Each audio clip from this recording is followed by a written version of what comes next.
Hello there, bookish friends. Welcome to Books and Tea Time. It has been a while.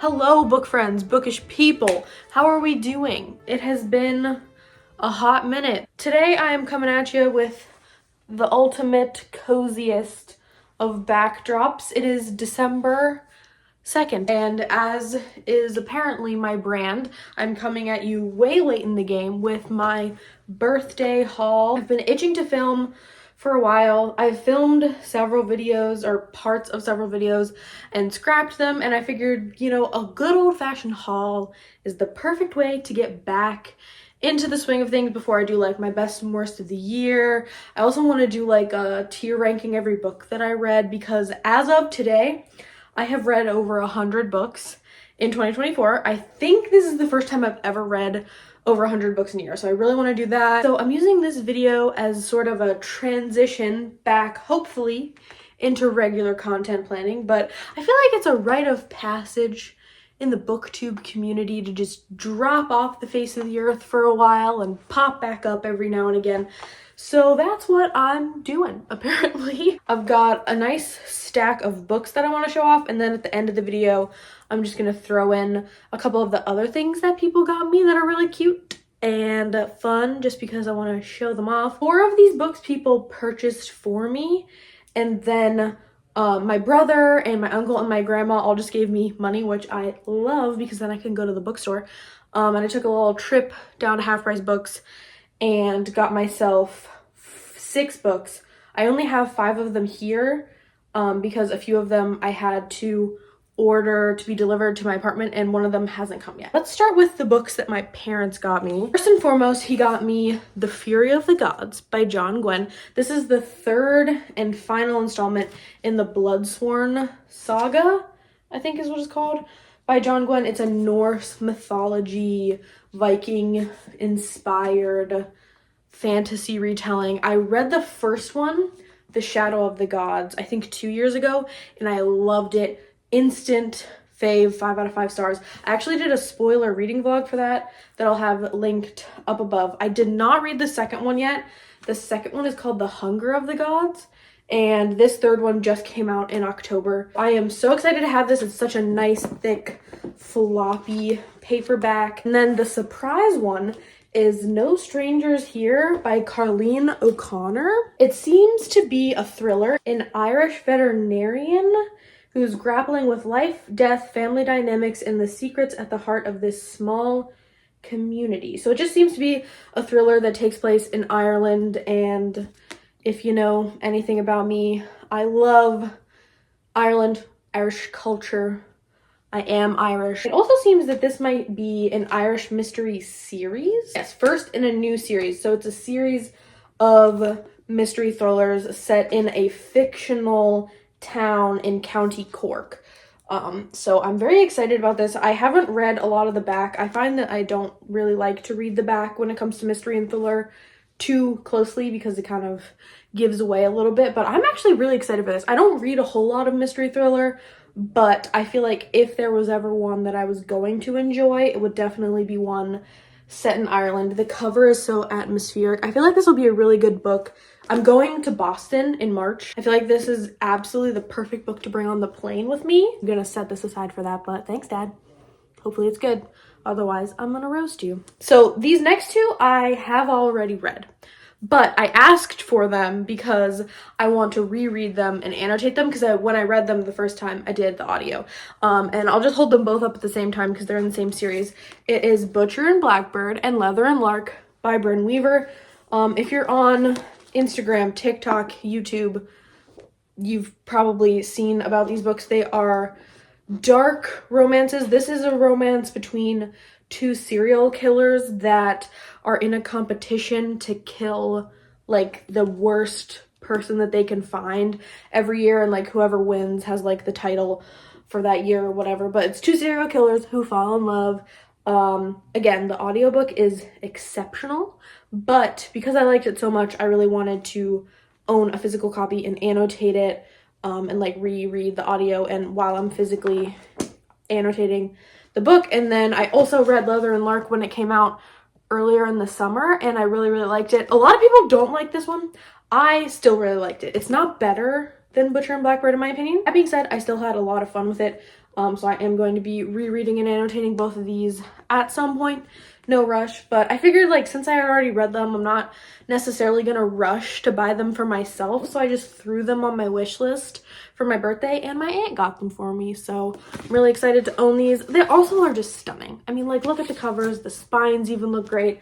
Excited to add them to my romance collection. Those were the books that people purchased for me as a gift. But then, as I said, I took a little adventure down to Half Price Books and bought 6 titles while I was there. Let's start with, I guess, the ones I got in the fantasy section. So first and foremost, this is the last one that I have already read that I purchased, I promise. But earlier in the year, I read Friday Black by Nana Kwame Adjei-Brenyah. I think that's how you say his last name. And I really, really liked it. This is a short story collection. I believe it's his debut. I read it as an ebook earlier in the year after I read Chain Gang All-Stars, which I do own physically and have read and annotated. But I didn't own this one, and I really, really liked it, and I loved Chain Gang All-Stars, so I really wanted to own it, and I saw it there, and it's at Half Price Books, so it's half the price.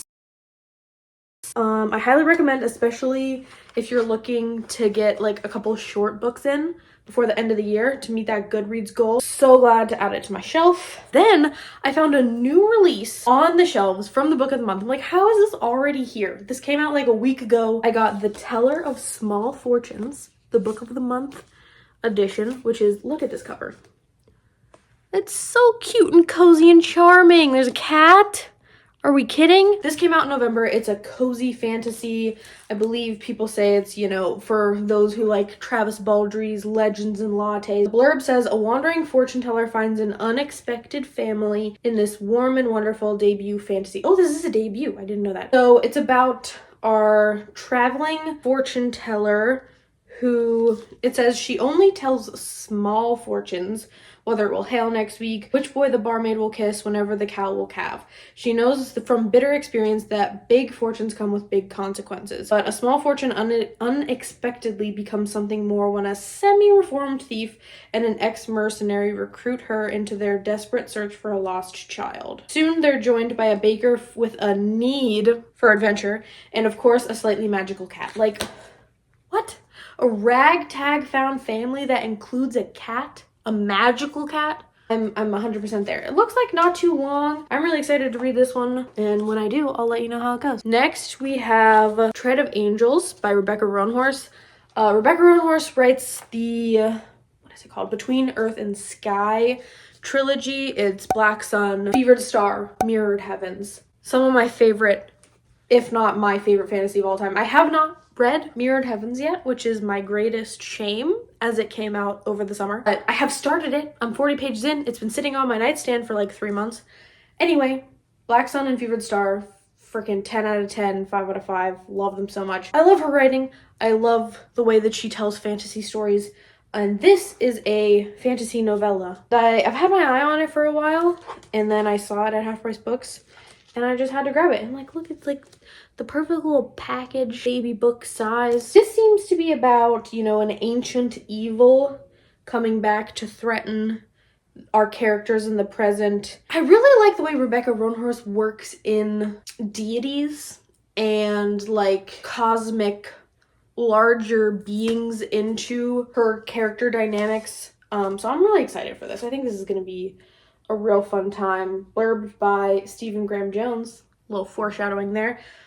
Ken Liu, S.A. Chakraborty, though I don't even need a blurb to read it because I love Rebecca Roanhorse. So yeah, just grabbed it for the collection. Who knows when we'll get to it, but now I own it. Then I just took a little jaunt over to the spicy section, let's say. And I found Priest by Sierra Simone. My friend just read this and said that it low-key cured some of her Catholic school trauma, which I think she was only like 50% serious about, but nevertheless, I'm there. I need to know. So you can probably gather what this is about, given that it is a dark, spicy romance with the title Priest. I will let your imagination do the work. Like I said, my friend just read this one, and my other friend from work has also read all 3 books in the series and really wants to know my thoughts on them. So I figured that I would grab it when I saw it, and this is a pretty cover. Then I went to the register because I had turned up empty on 2 of my searches, and they were able to order them for me to send to my apartment. One of them came today, and that is Emily Wilde's Encyclopedia of Fairies. I was able to get the hardcover edition because a couple months ago, I saw this at Barnes & Noble, and it was the paperback, and the paperbacks are like, the covers are still nice, but they are just like trash compared to this. So the story with this one is that I actually started it on audio, and I really liked it, and as I was reading it, I realized, like, I want to annotate this. I was talking to my best friend about it on the phone, and like trying to describe it to her and like tell her what I was enjoying about it, and I was like, I need to just buy it because I need to annotate it so that we can talk about the details. Now that I have it, I am going to listen to the audio and tandem physically read it so that I can annotate it. I only got like 20% of the way through, so I would say I'm probably like 80 to 100 pages in. This is about our protagonist, who's a professor that is writing, Emily Wilde, is writing an encyclopedia of fairies or researching an encyclopedia, and she is on her last journey, her last assignment to research this particular fae in this like super far northern remote community. And you know, the things aren't going well when she first gets there. The people, the locals, are not taking kindly to her poking around, so to speak. But she really needs to do this research so that she can finish her encyclopedia. There's like a rival professor situation. I think this might have a couple like romantasy elements to it. I've seen lots of praise for this series as a whole, but this one specifically, so I'm really excited. That's the last physical book. And then I also got The Only Good Indians by Stephen Graham Jones, because that is my January book club book for a book club that I run at work. Also, I've been meaning to read some of Stephen Graham Jones's novels. I read 2 installments of graphic novels that he's written for before. Earth Divers, volume 1 and 2.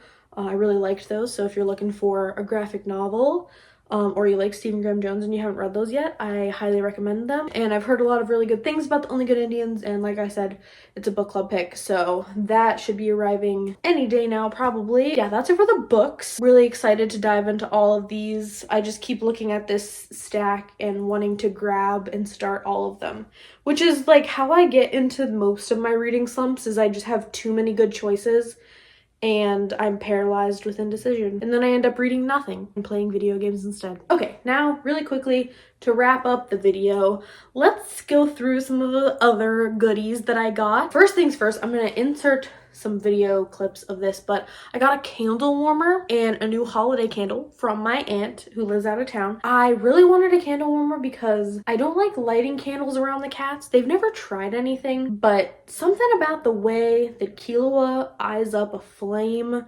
just doesn't sit well with me, and I don't want to have to like babysit my candle when I light it. So I got a candle warmer and I love it. It's fantastic. It has different settings, like 1 hour, 2 hour, 4 hour. You can change like the intensity of it. You can just turn it on. You don't have to do an interval, and it just like warms up the wax, and then it like kind of slowly melts, but it's like not doing anything that's attracting their attention, and it's like the smell is so subtle, and I just really like it. And then from my aunt who lives in town, one of my aunts that lives in town, the one who got me the Butcher and Blackbird and Leather and Lark, she also got me some other bookish goodies. Beauty and the Beast is my favorite Disney movie. And she got me these adorable matching mugs. And we all know here at Books and Tea Time how I like my tea. And I also collect way too many mugs. I was given 1, 2, 3, 4, I think I was given 4 mugs for my birthday this year.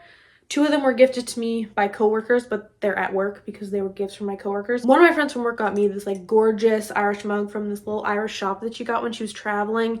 And then my other coworker got me a mug from a small locally owned business, and it's purple. And I love it, and it's so cute. I think it's like handmade ceramic situation. I'm just waving these around. I'm gonna inevitably clank them together like cymbals. And she also got me this really, really cute tote bag. It says, "My weekend is booked," and it's got a bunch of little like designs from the movie, and it's Belle reading in the middle with Mrs. Potts and Chip. Very thematic. She really knows how to go with the theme. In addition to the 2 books that my dad got me, my parents got me a TJ Watt jersey. Go Steelers. I had not owned a jersey and I really wanted one. I got a nice oversized men's because I don't like the way that women's jerseys are made. But it's nice and oversized so I can fit like a hoodie underneath it. Really excited, got to wear it yesterday and we won. Good luck. Last but certainly not least, Alexander got me a game. We always get each other a game because we like to build our like couples game collection. But this one is really fun. It's called the couples game. We really have been running into the issue recently where we have a lot of games that are for when people come over, but we don't have a lot of games that we can just play like just the 2 of us. So this is just like a fun, silly little game where you like, you know, couples, like newlywed game style, where like you can try to like match your answer, who has the best answer, and then it's like a me or you, like which one of us is more likely to blah blah blah. So we did play this on my birthday and it's super fun. It just comes with like little whiteboards and cards. I got a puzzle of my babies. Look at them. Just a minute. They are kittens in this picture. They are not this little anymore.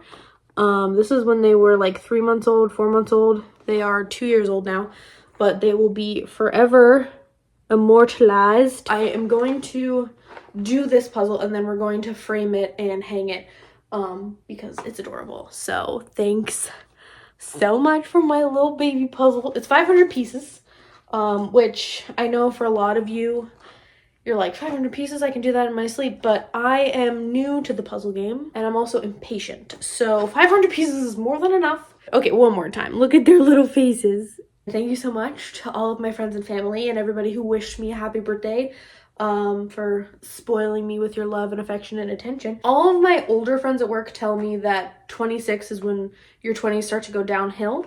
So I'm really looking forward to that, obviously.